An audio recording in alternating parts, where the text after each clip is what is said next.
Hey, hello everyone. Welcome to my first vlog. তো আমি হচ্ছে একজন মেকআপ স্টুডেন্ট এবং আজকের দিনে ছিল আমাদের 7th ক্লাস এবং আমাদের সেকেন্ড ডেমো। তো আমি ওই জন্যই বেরিয়ে পড়েছিলাম, অটোতে করে যাচ্ছিলাম। যেটা যশোমকার ক্লিপস। মধ্যেখানে আমরা জ্যামে পড়ে গেছিলাম, তাই আমার বারবার ভয় হচ্ছিলো যে হয়তো আমরা অনেক দেরি হয়ে যাবে। তাই আমি ম্যামের স্টুডিওতে পৌঁছিয়ে তাড়াতাড়ি করে উপরে উঠছিলাম এবং উপরে এসে দেখি যে আমার বেশি দেরি হয়নি। মডেলের কিছু ক্লিপস নেওয়া হচ্ছিলো মেকআপের আগে, তার উপরেই আমাদের ক্লাস শুরু হয়ে গেছিলো এবং ম্যাম মেকআপ করাচ্ছিল। ওয়াটার প্রুফ মেকআপের উপরে ড্রেমো দিচ্ছিল।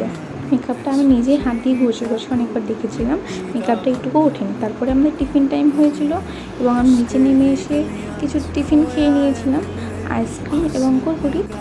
তারপরে ক্লাস শেষে মডেলের মেকআপের কিছু ভিডিও ক্লিপস নেওয়া হচ্ছিলো, যেগুলো ম্যামের প্রোফাইল আপনারা দেখতেই পাবেন। ম্যামকে আমি আমার আইডিতে ট্যাগ করে দিব। তারপরে সবাই বাড়ি চলে গেছিলো, কিন্তু আমি কিছুক্ষণ ছিলাম। সো আজকের জন্য এতটুকুই, টাটা, বাই বাই। ভিডিওটা ভালো লাগলে লাইক করবেন।